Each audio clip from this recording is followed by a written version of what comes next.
요한복음 17장 15절에서 19절까지의 말씀을 제가 한 절, 여러분들이 한 절 교독하도록 하겠습니다.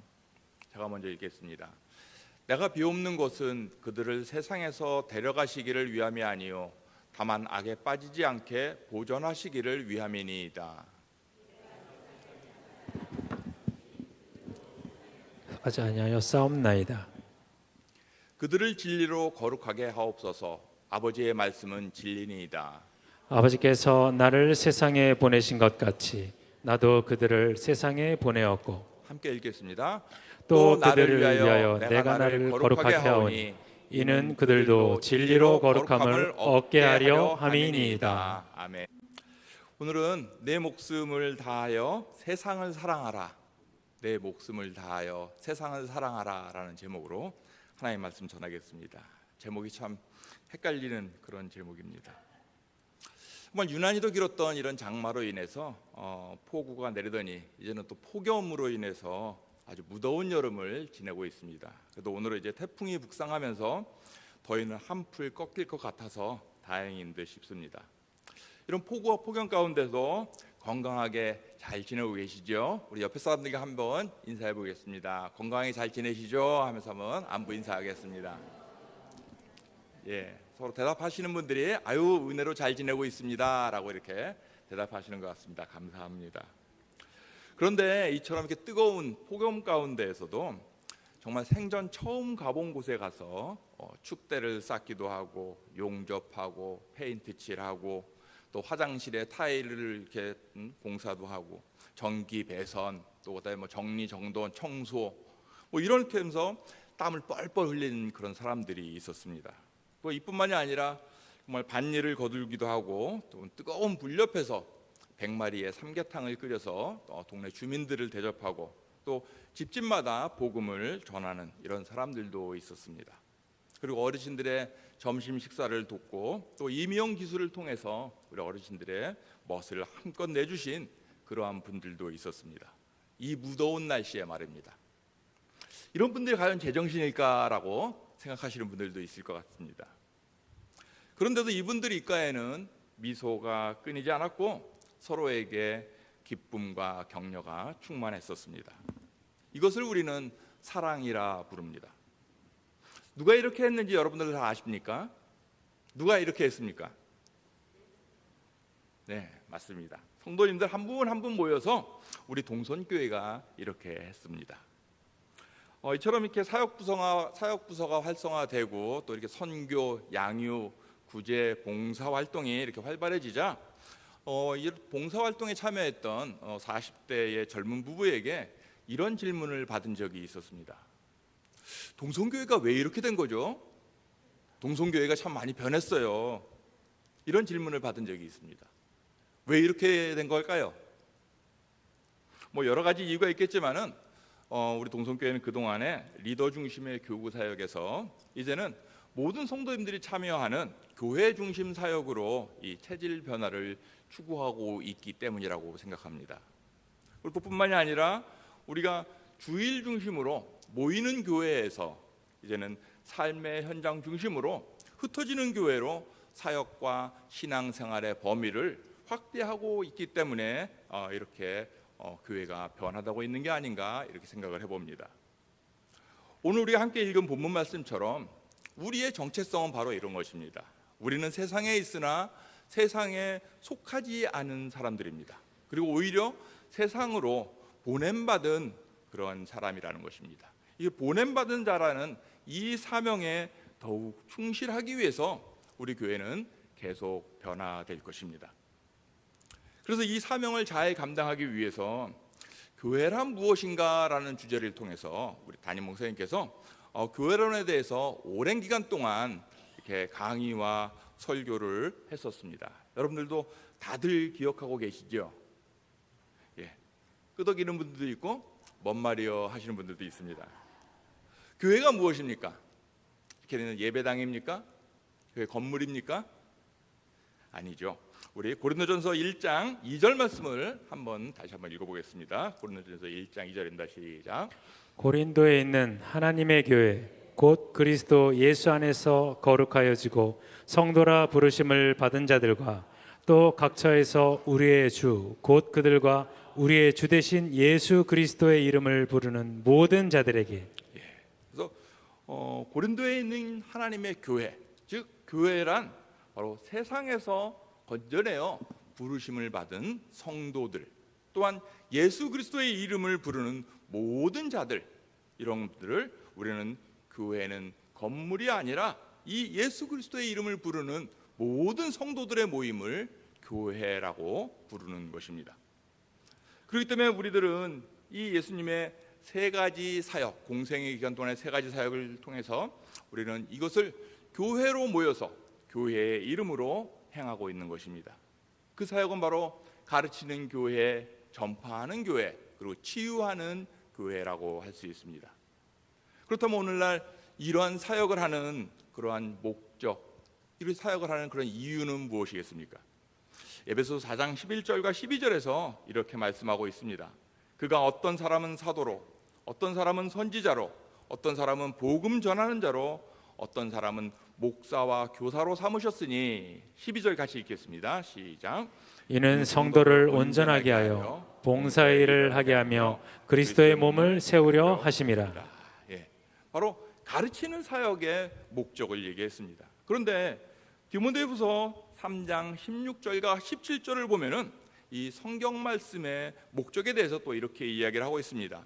모든 성경은 하나님의 감동으로 된 것으로 교훈과 책망과 바르게 함과 의로 교육하기에 유익하니. 그리고 이 목적을 17절입니다. 같이 읽겠습니다. 이는 하나님의 사람으로 온전하게 하며 모든 선한 일을 행할 능력을 갖추게 하려 함이라. 아멘. 바로 성도를 온전하게 하는 곳, 하나님의 사람을 온전하게 하는.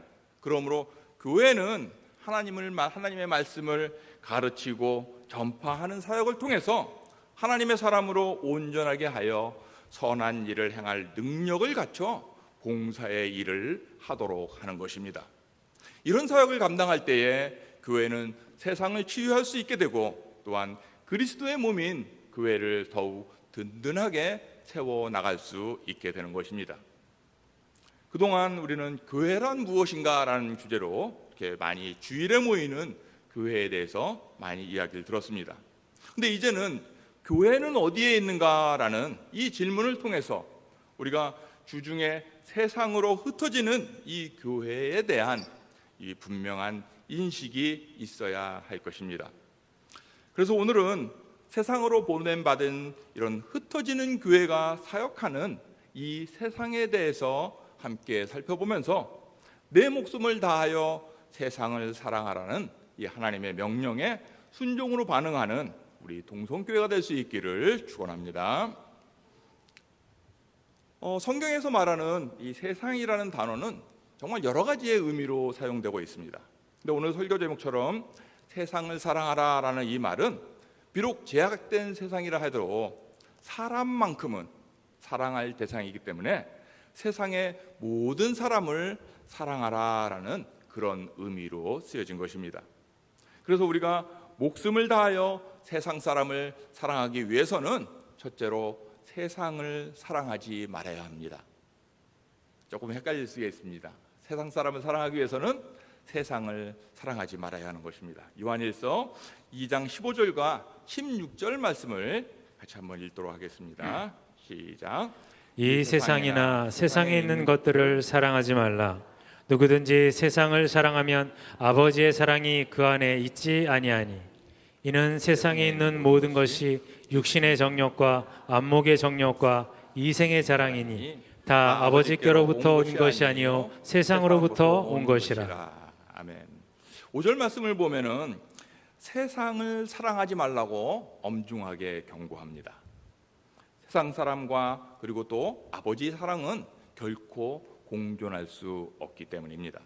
그래서 계속해서 또한 16절을 보니까 세상이 이 최소한 세 가지 요소로 구성되어 있는데 이것을 사랑하지 말라는 것입니다. 이 세 가지가 뭡니까? 육신의 정욕, 안목의 정욕, 이생의 자랑입니다. 그런데 많은 사람들이 이 말씀을 약간 오해하고 있는 것 같아요. 육신의 정욕이라는 말은 여기서 이 육신은 우리의 신체를 말하는 것이 아니라 죄악된 본성을 말하고 있습니다. 또한 정욕이라는 말도 어떤 성적 욕구를 지칭하는 것이 아니라 욕심과 탐심을 말하고 있는 것입니다. 그래서 이 육신의 정욕이란 뜻은 하나님을 대적하는 이런 죄악된 본성의 탐욕을 이야기하고 있는 것입니다. 또한 안목의 정욕이란 말은 인간의 이 타락한 욕심이 우리의 눈을 통해서 전달되고 또한 그것으로 자극되어지는 그러한 잘못된 가치관을 뜻하는 말입니다. 그리고 또 이생의 자랑이라는 말은 이 생에 있는 것들, 이 세상에 있는 것들에 대한 잘못된 허영심을 말하는 것으로 그 소유로 인해서 오는 그런 허탄한 자랑을 의미하는 그런 말씀입니다. 그러므로 세상을 사랑한다는 것은 바로 이렇게 육신의 정욕, 안목의 정욕, 이생의 자랑을 사랑하는 것입니다. 그러니까 이런 의미에서 세상은 우리가 따라서는 안 되는 이러한 세상적인 가치관을 세상을 사랑하지 말라고 얘기하는 것입니다. 그래서 이것이 바로 우리 하나님의 자녀인 우리 성도들의 정체성이며 우리의 성도의 마땅한 삶이 되는 것입니다. 그렇지만은 우리가 세상은 이런 세상적인 가치관을 가지고 우리를 유혹하며 때로는 우리를 흔들어댈 때가 너무 많습니다. 어떨 때는 그것이 정말 더 나은 것 같고 또 어떨 때는 그것을 추구하지 않으면은 세상에서 낙오될 것 같은 그런 불안감이 스며들기도 합니다. 혹시 여러분들은 지금 무엇에 현혹되어 어떤 욕망에 사로잡혀 있지는 않습니까? 혹시 여러분들은 지금 무엇을 자랑하고 싶고 무엇을 또 과시하고 싶고 무엇을 우쭐거리고 싶지는 않으십니까? 혹시라도 이처럼 육신의 정욕, 안목의 정욕, 이생의 자랑이라는 이러한 세상적인 유혹이 밀려든다면은 이 말씀을 통해 성령의 능력으로 치유할 수 있기를 바랍니다. 우리 요한일서 2장 17절 말씀입니다. 같이 읽겠습니다. 시작. 이 세상도 그 정욕도 지나가되 오직 하나님의 뜻을 행하는 자는 영원히 거하느니라. 아멘. 그렇습니다. 오늘 저와 여러분들도 하나님의 자녀들이요 성도입니다. 하나님의 자녀인 우리들은 곧 사라져버릴 이 세상에 있는 가치들을 사랑해서는 안 되는 사람들입니다. 왜냐하면 세상을 사랑하면 아버지의 사랑이 그 안에 있지 않기 때문입니다. 왜냐하면 영원하지 않은 것 때문에 영원한 것을 잃어버릴 수 있기 때문입니다. 그러므로 오직 예수 그리스도만이 우리의 소망임을 믿고 하나님의 뜻을 행하여 영원한 아버지의 사랑에 거하는 저와 여러분 우리 모두가 될 수 있기를 주님의 이름으로 축원합니다. 두 번째로 목숨을 다하여 세상을 사랑하기 위해서는 하나님처럼 세상을 사랑해야 합니다. 앞에서 본 세상과는 전 반대되는 그런 개념의 세상입니다. 요한복음 3장 16절 말씀입니다. 요한복음 3장 16절 말씀 너무나 잘 아시는 말씀입니다. 한번 같이 큰 소리로 외워보겠습니다. 시작. 하나님이 세상을 이처럼 사랑하사 독생자를 주셨으니 이는 그를 믿는 자마다 멸망하지 않고 영생을 얻게 하려 하심이라. 아멘. 이 말씀을 보면은 우리를 사랑하시고 또 우리의 영생을 얻게 하신다는 말씀 때문에 우리가 큰 은혜를 받습니다. 하지만 이 말씀에는 멸망이라는 어마무시한 단어가 있음을 우리는 기억해야 합니다. 믿는 자마다 멸망치 않는다는데 믿지 않을 경우 우리는 멸망을 받을 수밖에 없다는 것이죠. 우리 모두는 세상에 취해서 이 멸망의 길을 걸어왔던 그런 사람들입니다. 그렇지 않습니까? 저만 그런가요? 하여튼 그렇게 이 멸망의 길을 걸어왔던 사람들이 바로 지금도 또 수많은 사람들이 이 멸망을 향해 걸어가고 있다는 것이죠. 그들은 구원에 대한 복음을 전혀 듣고 있지 않습니다. 그리고 이렇게 착각하며 살아가고 있습니다. 마치 세상이 전부이니까 최선을 다해서 이 세상에서 즐기면 된다고 착각하며 살아갑니다.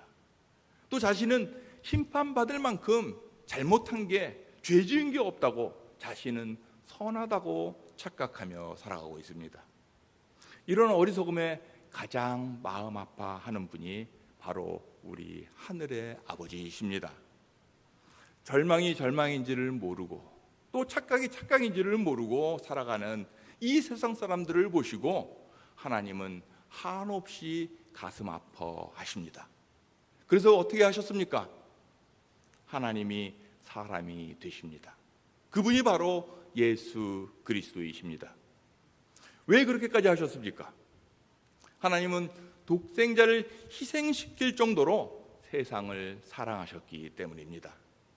하나님께서 구원 또는 심판의 대상이 되는 이 세상을 이처럼 사랑하셨더라면 여기서 세상이라는 말은 타락한 세상의 가치가 아니라 바로 그 죄악된 세상 속에서 살아가는 세상 사람들을 의미하고 있는 것입니다. 그렇기 때문에 하나님께서 이처럼 세상을 사랑했다는 것은 하나님께서 이처럼 세상 사람 바로 저와 여러분들을 사랑했다는 그런 의미가 되는 것입니다. 그런데 더 놀라운 점은 바로 이 세상 사람들이 아직 하나님을 알기 전에 하나님을 믿기 전인데도 하나님은 그처럼 큰 사랑을 품으셨다는 말씀입니다. 로마서 5장 8절 말씀을 같이 한번 읽겠습니다. 시작. 우리가 아직 죄인 되었을 때 그리스도께서 우리를 위하여 죽으심으로 하나님께서 우리에 대한 자기의 사랑을 확증하셨느니라. 아멘. 이 로마서 5장 8절의 앞뒤로 보면은 로마서 5장의 이 표현을 빌리자면은 우리가 아직 연약할 때에, 우리가 아직 죄인 되었을 때에, 우리가 원수 되었을 때에 하나님은 그토록 우리를 사랑하셨다는 사실입니다. 그렇기 때문에 우리도 하나님처럼 이런 의미의 세상인 세상 사람들을 사랑해야 하는 것입니다. 하나님이 독생자의 생명을 희생시키기까지 세상 사람들을 사랑하셨다면 우리 역시 우리의 목숨을 버릴 각오로 이 세상 사람들을 사랑해야 마땅한 게 아닐까요? 하나님은 요한복음 3장 16절을 믿는 모든 사람들에게 죄사함의 기쁨과 영원한 천국을 소유하게 하셨습니다. 다시 한 번 더 우리 요한복음 3장 16절을 암송해 보도록 하겠습니다. 시작.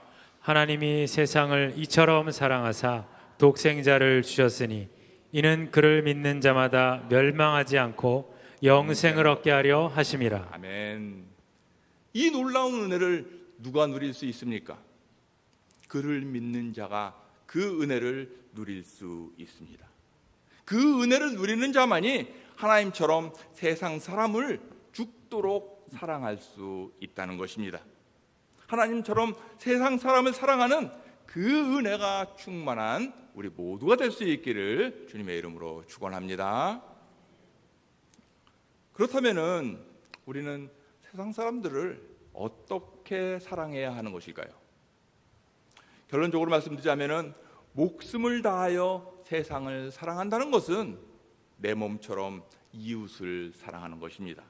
그렇기 때문에 오늘 제목처럼 목숨을 다하여 세상을 사랑하라는 말씀은 내 몸처럼 내 이웃을 사랑하라는 말과 동일한 말씀인 것입니다. 성경은 우리가 세상 정신은 철저하게 미화하고 또 이 세상 사람들은 목숨을 다해 사랑해야 한다고 말씀하고 있습니다. 그런데 우리 그리스도인들의 일반적인 인식이나 이런 입장을 보면은 세상 사람들을 죽도록 사랑해야 한다는 그 생각보다는 그들로부터 좀 약간 벗어난다든지 아니면 그 불신자들과는 좀 담을 쌓고 살아야 한다는 식의 그러한 태도를 우리는 자주 볼 수가 있습니다. 그래서 믿는 지체인 우리 교인끼리라면 몰라도 불신자인 세상 사람들까지 사랑해야 할 책임이 있는 것인가라는 그러한 의문을 품을 때가 있습니다. 그렇지만 그 대답은 그렇습니다. 그 정도까지 세상 사람을 사랑해야 한다는 것입니다. 조금 전에 보았던 요한복음 3장 16절에서도 하나님께서 세상을 이처럼 사랑하셨다는 그 말씀처럼 오늘 누가복음의 선한 사마리아인의 비유에도 그렇게 세상 사람을 내 이웃을 사랑하라고 말씀하고 있습니다. 우리 누가복음 10장 24절부터 37절까지의 말씀 한번 찾아보면 좋겠습니다. 신약성경 110쪽에 있습니다. 누가복음 10장 24절부터 37절까지의 말씀을 성경을 가지고 오신 분들 한번 찾아보시기 바랍니다. 어느 율법교사가 예수님께 이렇게 물어봅니다. 예수님, 무엇을 해야 영생을 얻을 수 있습니까? 그러니까 예수님께서 그 질문에 율법사에게 이렇게 대답합니다. 너 율법에 기록된 내용을 다 아느냐? 그리고 어떻게 이해하고 있느냐라고 하니까 이 율법사가 27절과 28절에서 이렇게 대답을 합니다. 대답하여 이르되 내 마음을 다하며 목숨을 다하며 힘을 다하며 뜻을 다하여 주 너의 하나님을 사랑하고 또한 내 이웃을 내 자신과 같이 사랑하라 하였나이다. 그러니까 28절에서 예수님께서 이렇게 말씀하시죠. 그래, 내 대답이 옳도다.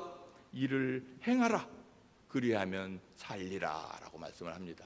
그러니까 이 말씀을 들은 율법사가 자기를 좀 의롭게 보이고 선하게 보이려고 해서 그러면 내 이웃이 누구입니까? 라고 예수님께 대답을 합니다. 이익이 된 대답을 예수님께서 선한 사마리아인의 비유로 대답을 해주십니다. 어떤 사람이 예루살렘에서 여력으로 가다가 강도를 만나 죽을 만큼 되어 내버려져 있었습니다. 그곳을 제사장이 지나갑니다. 보니까 보고 피하여 지나갔다라고 말합니다. 그 다음에 레위인이 지나갑니다. 그 사람 역시 보고 피하여 그냥 지나갔다고 말씀합니다. 뭐 나름 어떤 사정이 있겠지요. 하지만은 사마리아 사람, 당시 사마리아 사람은 유대인에게 멸시와 천대와 차별을 받던 그 사람이 이 강도 만난 사람을 불쌍히 여겨서 상처를 치료하고 그를 주막으로 데려가서 돈을 지불하고 이 사람을 좀 잘 돌봐주시오. 내가 장사하고 돌아올 때에 그 비용이 더 들었으면 내가 다 지불하리이다 라고 이렇게 추가 지급 약속을 했습니다. 그리고 다시 이제 예수님과 이 율법사가 질문이 오고 갑니다. 누가복음 36절과 37절을 한번 같이 읽어보도록 하겠습니다. 36절입니다. 시작. 내 생각에는 이 세 사람 중에 누가 강도 만난 자의 이웃이 되겠느냐? 이르되 자비를 베푼 자니이다. 예수께서 이르시되 가서 너도 이와 같이 하라 하시니라. 아멘. 예. 내 이웃이 누구입니까? 라고 이렇게 질문해. 강도 만난 자의 이웃이 누구냐? 그리고 강도 만난 자의 이웃이 누구겠느냐라고 이렇게 예수님께 다시 한번 물어보시죠. 아마 이 율법사는 이 이웃을 자기를 중심으로 놓고서 생각하고 있었던 것 같습니다. 하지만 예수님은 이런 사고방식을 과감하게 바꾸셨습니다. 이웃을 나 중심으로 생각하는 것이 아니라 고통당하는 사람을 중심으로 생각해야 한다는 것입니다. 그렇게 생각한다면 우리의 이웃은 세상 사람을 포함한 이 세상에서 힘들고 불행을 겪는 모든 사람들이 여기에 해당되는 것입니다. 그리고 우리의 이웃 사랑은 우리 아는 사람들, 우리 성도들끼리만 하는 것이 아니라 온 세상 사람들을 대상으로 섬겨야 하는 것입니다. 그래서 예수님은 이 사랑의 대상을 너희 원수까지도 사랑하라라고 명령하신 것입니다. 오늘날 우리 입장에서 본다면은 그리스도인뿐만이 아니라 세상의 모든 사람이 우리가 사랑해야 할 대상이라는 그런 말씀이 되는 것입니다. 2주일 전에 우리 교회 성도로 등록된 간질 환자분이 응급실로 급하게 실려갔지만은 결국 소천하였습니다. 이제 막 한 50이 된 나이로 고독한 죽음을 맞이하고 만 것입니다. 형제가 있지만은 형제가 그동안 단절이 되어서 시신 인수를 거부해서 장례도 못 치르고 일주일이나 그대로 영안실에 방치가 되어 있었습니다. 그리고 다행히 수소문 끝에 헤어졌던 그 아내와 아들을 연락이 돼서 지난 주일 하루 만에 입관과 발인과 화장, 봉안이라는 그런 장례를 치를 수가 있었습니다. 이분은 젊었을 때는 사업에 실패하고 또 병을 얻게 돼서 자기 몸도 돌보지 못하는 그런 상태가 되자 아내는 어린아이를 데리고 친정으로 갔고 또 형제들도 이분을 외면하고 왕래를 끊었다고 합니다. 세상에 버림당해 죽어가고 있던 이 사람을 세상은 보고 피하여 그냥 지나갔습니다. 세상은 이분을 냉대하고 차별하고 멸시까지 하였습니다. 그런데 이분을 보고 불쌍히 여겨 가까이 가서 보살펴 준 분이 있는데 그분이 우리 동성교회 집사님이셨습니다. 자신도 힘겨운 하루하루를 버티는 그런 처지였지만은 이분을 돌보고 들여다보다가 이분이 발작 증세가 나타나면은 급히 병원으로 데려가 돌보아 주었습니다. 이번에도 응급실뿐만이 아니라 임종에서 장례까지 함께 이 고인의 길을 같이 해주었습니다. 여러분 생각에는 누가 이 간질 환자에게 이웃이 되어 주었다고 생각합니까? 당연히 자비를 베푼 동성교회 집사님이십니다. 이제 예수님께서 우리에게도 이렇게 말씀을 하십니다. 가서 너도 이와 같이 하여라. 가서 너도 이와 같이 하라고 오늘 우리들에게 동일하게 말씀해 주시고 계십니다. 지금도 우리 교회에서는 선교와 사역, 봉사 활동이 진행 중에 있습니다. 이 모든 사역 가운데에 하나님 아버지의 마음으로 목숨을 다하여 이웃을 사랑할 수 있는 저와 여러분 우리 동성교회가 될 수 있기를 주님의 이름으로 축원합니다.